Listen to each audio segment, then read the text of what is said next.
اعوذ باللہ من الشیطان الرجیم، بسم اللہ الرحمن الرحیم۔ یہاں پہ واقع اسرا اور معراج کے حوالے سے معروف سیرت نگار علامہ سید سلیمان ندوی لکھتے ہیں کہ جب اسلام کی سخت اور پرخطر زندگی کا باب ختم ہونے کو تھا اور ہجرت مدینہ کے بعد اطمینان اور سکون کے ایک نئے دور کا آغاز ہونے والا تھا، تو شب مبارک شب اسرا اور معراج آئی، اور اسی شب مبارک میں وہ ساتھ آئی، اور جس میں اللہ سبحانہ تعالیٰ سے آپ جو تھے آپ کی بات چیت بھی ہوئی، آپ نے اللہ تعالیٰ کو دیکھا بھی۔ تو جو مولانا سید ابو الحسن علی ندوی لکھتے ہیں کہ اللہ تعالیٰ کی طرف سے آپ کی ایک ضیافت اور عزت افزائی تھی، جو آپ کی دلداری اور دل نوازی اور طائف کے ان زخموں کو بھرنے کے لیے کی گئی تھی کہ جو توہین اور ناقدری جو آپ کو اس طائف کے سفر میں ہوئی تھی، اس کی اللہ سبحانہ تعالیٰ مطلب ایک اسکالرز کہتے ہیں کچھ یہ بھی وجہ تھی، اس کی تلافی کرنا چاہتے تھے کہ آپ اتنے سخت امتحان سے گزرے۔ تو محدثین اور سیرت نگاروں کی اصطلاح میں مسجد حرام سے مسجد اقصی تک کی سیر کو اسرا اور مسجد اقصی سے سدرۃ المنتہا تک کی سیر کو معراج سے تعبیر کیا جاتا ہے۔ اور بہرحال یہ تھوڑا سا میں نے اس کا تھوڑا سا بیک گراؤنڈ بتایا کہ یہ جو طائف کے ساتھ آپ کی جو ناقدری ہوئی تھی، اس کو اللہ سبحانہ تعالیٰ جو آپ کے ساتھ لوگوں نے سلوک کیا تھا، اس پہ اللہ تعالیٰ نے آپ کو پھر یہ بعض اسکالرز کہتے ہیں کہ پھر آپ کو یہ جو تھی معراج کا آپ کے اوپر اللہ تعالیٰ نے آپ کا سفر کروایا تھا۔ انس بن مالک سے مروی ہے کہ معراج کی رات جب بیت اللہ سے نبی صلی اللہ علیہ وسلم کو لے جایا گیا، تو وہی آنے سے قبل آپ صلی اللہ علیہ وسلم کے پاس 3 فرشتے آئے۔ اس وقت آپ صلی اللہ علیہ وسلم کہتے ہیں کہ مسجد میں سو رہے تھے۔ ان میں سے ایک نے پوچھا وہ کون ہے؟ دوسرے نے جواب دیا وہ ان میں سب سے بہتر ہیں۔ تیسرے نے کہا ان میں جو سب سے بہتر ہے انہیں لے لو۔ اس رات تو اتنا ہی واقعہ پیش آیا، نبی صلی اللہ علیہ وسلم نے اس کے بعد انہیں نہیں دیکھا، یہاں تک کہ دوسری رات آئی جبکہ آپ صلی اللہ علیہ وسلم کا دل دیکھ رہا تھا اور آپ صلی اللہ علیہ وسلم کی آنکھیں سو رہی تھیں، لیکن دل نہیں سو رہا تھا۔ تمام انبیاء کی نیند ایسے ہی ہوتی ہے۔ انہوں نے آپ صلی اللہ علیہ وسلم سے کوئی بات نہ کی، یہاں تک کہ آپ صلی اللہ علیہ وسلم کو اٹھا کے چاہے زمزم کے پاس لٹایا۔ یہاں جبرائیل علیہ السلام نے اپنا کام سنبھالا اور سینہ مبارک گردن تک خود اپنے ہاتھ سے چاک کیا اور سینہ اور پیٹ کی تمام چیزیں نکال کر انہیں اپنے ہاتھ سے زمزم کے پانی سے دھویا۔ جب خوب دھو چکے تو آپ صلی اللہ علیہ وسلم کے پاس سونے کا ایک تشت لایا گیا، اس میں سونے کا ایک بڑا پیالہ تھا جو حکمت اور ایمان سے پر تھا۔ اس نے آپ صلی اللہ علیہ وسلم کے سینے اور گلے کی رگوں کو پر کر دیا اور سینہ مبارک پھر سے سی دیا۔ یہ صحیح بخاری کی ایک اتھینٹک حدیث کا میں نے آپ کے سامنے مفہوم رکھا۔ اور جب حضرت جبرائیل علیہ السلام براق کے ساتھ تشریف لائے، اب براق کیا تھا؟ یہ گدھے سے بڑا اور خچر سے چھوٹا ایک جانور تھا جو اپنا کھر اپنی نگاہ کے آخری مقام پر رکھتا ہے، اور اس وقت بعض اسکالرز کہتے ہیں کہ جیسے ایک نظر اس کی 500 سال تک، یعنی کہ ولی عالم اتنی اس کی وہ نظر تیز تھی یا اتنی اس کی سپیڈ تیز تھی۔ اس وقت نبی صلی اللہ علیہ وسلم مسجد حرام میں تھے۔ آپ صلی اللہ علیہ وسلم جبرائیل کے ساتھ بیت المقدس تشریف لائے اور وہاں جس حلقے میں انبیاء علیہ السلام اپنی سواریاں باندھتے تھے، اس میں براق کو باندھا گیا۔ پھر آپ مسجد اقصی میں داخل ہوئے اور 2 رکعت نماز پڑھی، اس میں انبیاء کی امامت فرمائی۔ کچھ لوگ کہتے ہیں کہ یہ سفر جسمانی تھا، کچھ کہتے ہیں روحانی تھا، لیکن جیسے ابھی ہم نے پڑھا کہ سبحان اللہ جی سے بات کی جا رہی ہے، تو یہ عموماً تب ورڈ بولا جاتا ہے جب بہت زیادہ امیزنگ بات ہو اور اللہ تعالیٰ کی قدرت کے نمایاں اظہار کے لیے کیا جائے سبحان اللہ جی۔ تو عبد کا یہاں پہ جو لفظ استعمال کیا، عبد کا لفظ جسم اور روح دونوں کے مجموعے کے لیے بولا جاتا ہے، اور یہ بات صحیح احادیث سے ثابت ہے کہ جب صبح کو آپ صلی اللہ علیہ وسلم نے یہ واقعہ سنایا تو کفار نے آپ کا خوب مذاق اڑایا کہ مکہ سے بیت المقدس کا 40 دن کا سفر اور یہ آمد و رفت 80 دنوں کا سفر راتوں رات کیسے ممکن ہو سکتا ہے، اور نعوذ باللہ اس کو آپ صلی اللہ علیہ وسلم کی دیوانگی پہ مطلب وہ انہوں نے نعوذ باللہ ایسی غلط بات کی۔ نوبت یہاں تک پہنچی کہ جو لوگ بیت المقدس کا سفر کرتے رہتے تھے انہوں نے کچھ سوالات بھی پوچھنے شروع کر دیے. وہ آگے چل کے آئے گا کہ اللہ سبحانہ تعالیٰ نے درمیان کے سب پردے ہٹا دیے اور آپ کو مسجد اقصی آپ کے سامنے رکھ دی تھی تاکہ آپ کافروں کے سوالوں کے جواب جو ہے وہ دیتے رہیں. تو بہرحال یہ جو واقعہ تھا یہ حضور صلی اللہ علیہ وسلم کا جسم اور روح کے ساتھ ہوا تھا. اللہ تعالیٰ تو کن کہتا ہے تو ہر چیز ہو جاتی ہے. ایک بات ہے سوچنے کی, بجلی کی رفتار 2,86,000 میل پر سیکنڈ ہے, تو براق کی تیز رفتاری سے کون انکار کر سکتا ہے؟ یعنی کہ یہ بجلی بھی تو اللہ تعالیٰ نے بنائی نا. یہ آپ دیکھتے ہیں کہ جب جیسی سورج ہوتا ہے تو کہتے ہیں کہ ود ان منٹس جو تھا پوری دنیا پہ جو سورج کی وہ روشنی پھیل جاتی ہے. If I am not wrong 8 یا 9 منٹ لگتے ہیں. تو جب اللہ تعالیٰ اس قدر تمام چیزوں کو اہتمام کر سکتا ہے تو اللہ تعالیٰ یہ سفر کیوں نہیں ارینج کر سکتا؟ آج کی ہم لیٹسٹ ٹیکنالوجی سے, جیسے اس وقت ہم زوم میں بیٹھے ہیں اور اس وقت جو ماشاءاللہ اس وقت دبئی سے ہیں, انڈیا سے ہیں, یو کے سے ہیں, ہم پاکستان کے مختلف شہروں مختلف علاقوں سے لوگ ایک زوم میں بیٹھ کر ہم ایک گلوبل میٹنگ ہم لوگوں نے کر لی ہے. تو کیا اللہ تعالیٰ کے لیے ممکن نہیں تھا کہ اللہ سبحانہ تعالیٰ یہ معراج کا سفر جو اور یہ ایک حیرت انگیز جو سفر تھا وہ اللہ تعالیٰ سبحانہ تعالیٰ جو ہے وہ کروا سکتے. اور مسجد اقصی سے آپ صلی اللہ علیہ وسلم کو عالم بالا لے جایا گیا, اور معراج عربی میں سیڑھی کو کہتے ہیں جو اوپر چڑھنے کے لیے استعمال ہوتی ہے. تو اس نسبت سے سفر کے اس حصے کو معراج کہا جاتا ہے. اور سورہ نجم میں بھی اس کا ہے کہ وَلَقَدْ رَآهُ, یہ میں اس کو ترجمہ پڑھ دیتی ہوں, سورہ آیت نمبر 13 سے 18 میں ہے. اور ایک مرتبہ پھر اس نے سدرۃ المنتہا کے پاس اس کو اترتے دیکھا جہاں پاس ہی جنت الماوا ہے. اس وقت سدرہ پر چھا رہا تھا جو کچھ چھا رہا تھا, نہ نگاہ چندیائی نہ حد سے متجاوز ہوئی, اور اس نے اپنے رب کی بڑی بڑی نشانیاں دیکھی. تو ان آیات میں نبی صلی اللہ علیہ وسلم کے آسمانوں کی طرف جانے اور سدرۃ المنتہا اور اس کے آس پاس کی چیزوں کو دیکھنے کا ثبوت ملتا ہے. اب مسجد اقصی میں تمام انبیاء کی, اب ہم دوبارہ سے اس مسجد اقصی تک آتے ہیں جو تمام انبیاء کی امامت کے بعد سواری کے لیے جو براق پیش کیا گیا تھا, آپ دوبارہ اس پہ سوار ہوئے اور پہلے آسمان تک گئے. جب آپ پہلے آسمان تک پہنچے تو آپ کا جو مکالمہ تھا وہ مور لیس باقی آسمانوں تک کچھ ایسے ہی تھا. تو جبرائیل علیہ السلام نے آسمان کا دروازہ کھلوایا, فرشتوں کی طرف سے پوچھا کہ کون ہے؟ جبرائیل علیہ السلام نے جواب نے فرمایا میں جبرائیل ہوں. پوچھا گیا ساتھ کون ہے؟ بتایا گیا محمد صلی اللہ علیہ وسلم ہے. پوچھا گیا ان کو پیغام الہی دے کر بھیجا گیا ہے؟ جبرائیل علیہ السلام نے کہا ہاں. تب اندر والے فرشتے نے سن کر کہا مرحبا, آپ صلی اللہ علیہ وسلم بہت اچھے آئے. اور آپ فرماتے ہیں کہ میں وہاں پہنچا تو حضرت آدم علیہ السلام وہاں موجود تھے. جبرائیل علیہ السلام نے کہا یہ آپ کے باپ آدم علیہ السلام ہیں, انہیں سلام کیجئے. تو آپ جواب دیا مرحبا فرزند صالحہ, نبی صالحہ, اور آپ صلی اللہ علیہ وسلم کی نبوت کا اقرار کیا. یہ صحیح بخاری کی اوتھینٹک حدیث کا میں نے مفہوم آپ کے سامنے پیش کیا. ایک اور روایت میں آتا ہے کہ آپ صلی اللہ علیہ وسلم نے آسمانی دنیا میں ایک بزرگ شخص کو بیٹھے دیکھا جس کے دائیں اور بائیں طرف کچھ صورتیں نظر آئیں. دائیں طرف دیکھتے تو وہ بزرگ ہنستے اور بائیں طرف دیکھتے تو روتے. میں نے جبرائیل علیہ السلام سے پوچھا یہ کون ہے؟ تو جواب دیا یہ آدم علیہ السلام ہے. یہ دائیں جانب والی اور بائیں جانب والی صورتیں ان کی اولاد ہیں. دائیں طرف والے جنتی ہیں اور بائیں طرف والے دوزخی ہیں, اس لیے ایک طرف دیکھ کر ہنستے ہیں اور دوسری طرف دیکھ کر روتے ہیں. یہ بھی صحیح بخاری کی حدیث کا مفہوم ہے. نبی صلی اللہ علیہ وسلم فرماتے ہیں کہ جبرائیل علیہ السلام مجھے لے کر آگے بڑھے اور دوسرے آسمان تک پہنچے.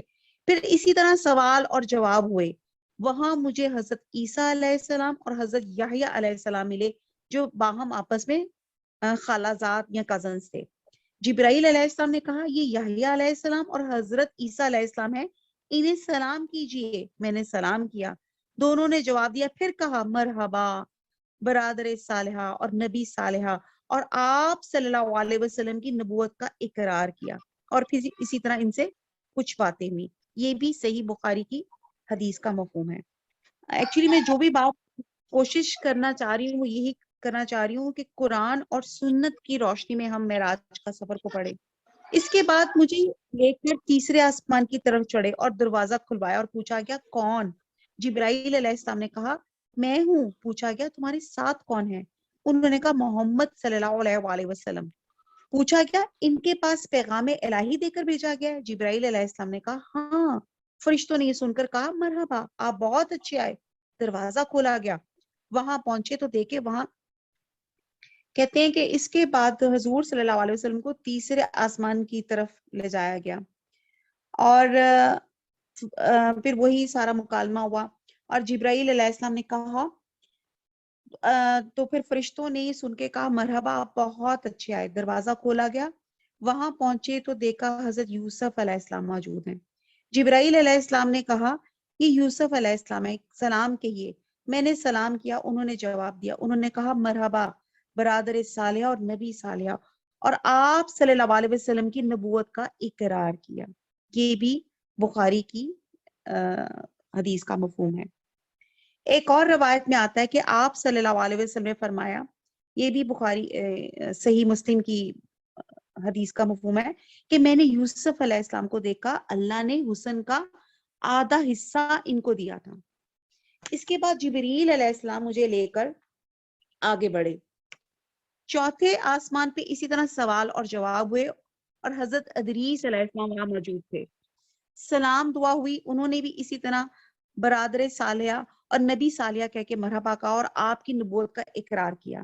اس کے بعد جبریل علیہ السلام پانچویں آسمان تک آگے بڑھے، وہاں بھی اسی طرح سلام دعا ہوئی، اور حضرت ہارون علیہ السلام وہاں موجود تھے۔ انہوں نے بھی نبی صالحہ برادر صالحہ کہہ کے مرحبا کہا اور آپ کی نبوت کا اقرار کیا۔ اس کے بعد چھٹے آسمان تک چڑھے، دروازہ کھلوایا گیا، اسی طرح سوال و جواب اور مرحبا کہا گیا، اور آپ صلی اللہ علیہ وسلم کی نبوت کا اقرار کیا۔ یہاں پر موسیٰ علیہ السلام تھے، آپ انہیں چھوڑ کر آگے بڑھے تو وہ رونے لگے۔ پوچھا آپ کے رونے کی وجہ کیا ہے؟ تو انہوں نے کہا میں اس لیے روتا ہوں کہ یہ نوجوان پیغمبر نبی صلی اللہ علیہ وسلم میرے بعد مبعوث ہوئے، اور ان کی امت کے لوگ میری امت کے لوگوں سے زیادہ تعداد میں جنت میں جائیں گے۔ اس کے بعد ساتویں آسمان پہ پہنچے، دروازہ کھلوایا گیا، پوچھا گیا کون؟ کہا میں جبرائیل ہوں۔ پوچھا گیا تمہارے ساتھ کون ہے؟ انہوں نے کہا محمد صلی اللہ علیہ وسلم ہے۔ پوچھا گیا ان کے پاس پیغام الہی دے کر بھیجا گیا ہے؟ جبرائیل علیہ السلام نے کہا ہاں۔ فرشتوں نے سن کے کہا مرحبا، آپ بہت اچھے آئے۔ جب میں وہاں پہنچا تو حضرت ابراہیم علیہ السلام کو موجود پایا۔ جبرائیل علیہ السلام نے کہا یہ آپ صلی اللہ علیہ وسلم کے جد امجد حضرت ابراہیم علیہ السلام ہیں، انہیں سلام کہیے۔ میں نے انہیں سلام کیا، انہوں نے جواب دیا اور فرمایا مرحبا فرزند صالحہ، نبی صالحہ، اور بیٹا کہہ کے پکارا، اور آپ صلی اللہ علیہ وسلم کی نبوت کا اقرار کیا۔ وہاں ابراہیم علیہ السلام بیت المعمور کے ساتھ ٹیک لگا کر بیٹھے ہوئے تھے۔ یہ بھی صحیح بخاری کی اوتھینٹک حدیث کا مفہوم ہے۔ سیدنا ابن عباس سے مروی ہے کہ آپ صلی اللہ علیہ وسلم ایک ایسے مقام پہ پہنچے جہاں جبرائیل علیہ السلام نے آپ صلی اللہ علیہ وسلم کا ساتھ چھوڑ دیا۔ اس پر آپ صلی اللہ علیہ وسلم نے فرمایا ایسے مقام پہ کوئی دوست اپنے دوست کو نہیں چھوڑتا، آپ میرا ساتھ کیوں چھوڑ رہے ہیں؟ جبرائیل علیہ السلام نے فرمایا اگر میں اس مقام سے آگے بڑھوں تو نور سے جل جاؤں گا، اور اس کے بعد آپ صلی اللہ علیہ وسلم کو سدرۃ المنتہا تک لے جایا گیا۔ اچھا جی، اب یہ جو ملاقاتیں ہوئی اس میں بھی اشارے تھے کہ جو آسمانوں میں خاتم الانبیاء حضرت محمد صلی اللہ علیہ وسلم کے ساتھ ملاقات کے لیے چند انبیاء اکرام کو خاص فرمایا گیا تھا، ان سے ان کے خاص حالات کی طرف اشارہ تھا جو حضور صلی اللہ علیہ وسلم کو بعد از معراج وقتاً فوقتاً پیش آتے رہے۔